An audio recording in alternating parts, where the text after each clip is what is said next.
ক্ষমতার মালাই খাওয়া জামাতে ইসলামের উদ্দেশ্য নয়। সমাজের একটা গুণগত পরিবর্তন আনা আমাদের উদ্দেশ্য। এমন একটি দেশ, এমন একটি জগৎ আমরা আমাদের এখানে চাই, যেই দেশে জাতি, দল, ধর্ম নির্বিশেষে সমস্ত মানুষ শান্তিতে বসবাস করবে। এদেশের নাগরিক হিসাবে দেশে এবং প্রবাসে যেখানেই যাক গর্বের সাথে বলবে আমি একজন বাংলাদেশী। এইখানে বিশেষ বিশেষ সময়ে কোনো ধর্মীয় সম্প্রদায়ের উপাসনালয়, বাড়িঘর পাহারা দেওয়ার প্রয়োজন হবে না। কারণ এখানে জন্মগতভাবে যারাই জন্ম নেবে সকলেই বাংলাদেশের গর্বিত নাগরিক।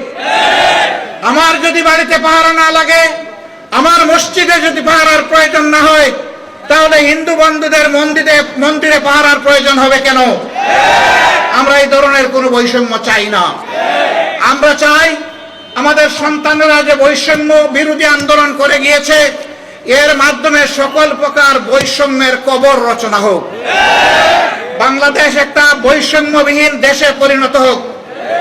দুনিয়ার জাতিগুলো আমাদেরকে নিয়ে যেন গর্ব করতে পারে, এই রকম মাথা উঁচু করে দাঁড়ানোর জন্য একটা জাতি আমরা গঠন করতে চাই।